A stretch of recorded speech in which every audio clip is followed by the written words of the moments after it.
मौलाना मुजीबुर रहमान जा बयान ॿुधण जे लाइ मौलाना साहब जो यूट्यूब चैनल ज़रूर सब्सक्राइब कंदा।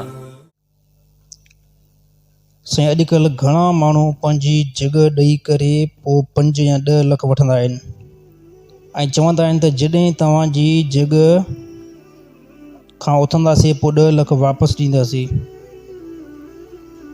ऐं उनजी जॻह में ओतिरो टाइम फ्री में वेंदा आहिनि। छा उहो अमल सही आहे? न, बिल्कुलु ग़लति अमल आहे इहो। ॾिठो आहे साईं, हले थो न इहो सिस्टम? इहो साईं हले थो न, कंहिंजी जॻह में वेही करे उहो जॻह वारो मालिक पाणी ॾींदो आहे।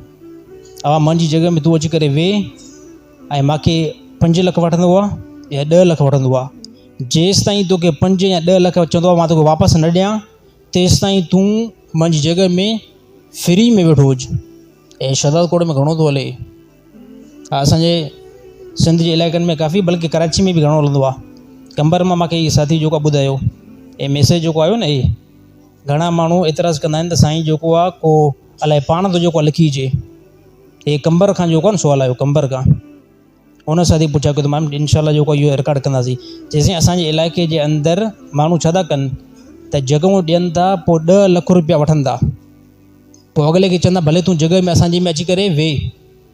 हाणे पोइ जेसि ताईं 10 लख वापसि न ॾींदो न, तेसि ताईं असांजी जॻह में वेठा हूंदा आहिनि। पोइ साल रहनि, 2 साल रहनि, 3 साल रहनि, 4 साल रहनि। साईं नाजाइज़ हराम अमल आहे।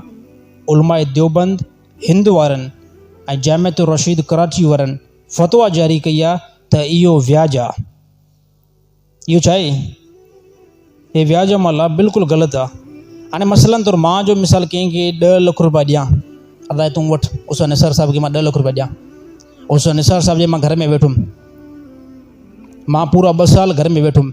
हाणे उस्ताद निसार खे 2 सालनि खां बाद में पैसा थिया, त हाणे मूंखे चए थो साईं मां तव्हांखे 10 लख वापसि थो ॾियां, जॻह मां उथो, त मूंखे त साॻा ई पैसा मिलिया न। हे जेके 2 साल मां वेठुमि त इन जी पेमेंट मां अदा कई आहे। 2 साल में 6000 रुपए ते मसवाड़ काउंट कयो, घणी थी थिए? साल जी 72,000 ऐं 2 सालनि जी 1,48,000, त 1.5 लख त मां खाधो आहे। 1.5 लख त मूंखे मथे मिलियो आहे। हे काॾां आई पेमेंट? हे पैसो मालिक खां वठिजे ई न। हा, मालिक हिकिड़ो माण्हू को जेकॾहिं अगरि चए त अचो साईं शराब फ्री में पीआरियां थो, साईं मालिक सॼो न असांखे। कोई माण्हू चए त साईं अचो फ्री में अचो, असां तव्हांखे जेको आहे न जुआ था खेॾायूं। कोई माण्हू चए साईं अचो फ्री में जेको आहे अल्लाह माफ़ करे अस्तगफुरुल्लाह अस्तगफुरुल्लाह फ्री में तव्हांखे ज़िना था करायूं। चए साईं हुई त फ्री में न, शराब हुयो त फ्री में न। हे सभु कुझु मालिक भले सॼे गुनाह जो कमु आहे न। गुनाह जे कम में ईअं थोरी आहे मूंखे अॻिलो पाण पियो सॾु करे। ईअं का माई चवे त साईं असांखे मूंखे ॾिस साईं मौलवी साहिबु मूंखे ॾिस, त मां छा चवां? माई मूंखे पाण चयो आहे न, माई मूंखे पाण चयो, मुंहिंजे मथां कहिड़ो गुनाह आहे? साईं माई खणी तव्हांखे पाण ई चयो आहे, भले तव्हां उनखे ॾिसो। इस्लाम मना कयो आहे, क़ुर मना कयो न। ए मोमिनो पंहिंजी नज़र खे हेठि झुकाई कंदा कयो।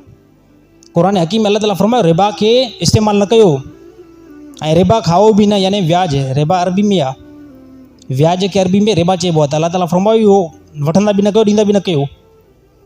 हीअ ज़ाहिरी तौर में तव्हांजा ॾाढो वधंदो, पर इन जा वॾा नुक़सान न हूंदा आहिनि। त साईं अमल ॾाढो ख़राबु आहे। जेकी बि अगरि कंहिं बि माण्हुनि पंहिंजूं जॻहियूं ॾिनियूं आहिनि, पैसा वरिता आहिनि, तकड़ में पैसा वापसि ॾेई करे पंहिंजी जॻह में वियनि। मसवाड़ ते ॾियो न, मसवाड़ ते ॾेई छॾियो। एतिरी पैसनि जी ज़रूरत आहे, खपाए छॾियो। एतिरी पैसनि जी ज़रूरत खपाए छॾियो। बाक़ी हे अमल हे सूद जे अंदरि आहे, व्याज जे अंदरि आहे, ग़लति हिकिड़ो जेको कमु आहे, इस्लाम खां हटी करे अमल आहे। तमामु साथी जेको इहो अमल न कनि। दुकान आहिनि उहे बि ईअं ई आहे, घर आहे उहो बि ईअं ई आहे। का बि जेकी शइ आहे उनखे गिरवी करे पोइ उनखे तव्हां इस्तेमालु कंदा वठो। मसलन तौरु मां कंहिंखे 5,000 ॾेई करे उनखां गाॾी वठंदुमि ऐं चवां जेसि ताईं तूं 5,000 न ॾींदे तेसि ताईं मां तुंहिंजी गाॾी हलाईंदुमि। त हे जेको महीनो मां गाॾी हलाईंदुमि त हिन गाॾी खे नुक़सानु त पहुचंदो न, या न पहुचंदो? गाॾी खे नुक़सानु यार, महीने जो मस्तु ई माल जे रोडनि ते ॾोटियूं ॾियारायूं गाॾियुनि खे, यानी कुझु त डैमेज पहुचंदी, उनखे नुक़सानु पहुचंदो न। का शइ त उन भॼी बि न यार, भॻी जेकॾहिं न बि सही एतिरी इस्तेमालु त थी न, यानी एतिरो महीनो हुनजी उमिरि त घटि थी वेंदी न। हाणे त इहो शइ जेको आहे इहो बिल्कुलु इस्लाम में हराम अमल आहे। इन खां जेको तमामु माण्हू बचण जी कोशिशि कनि।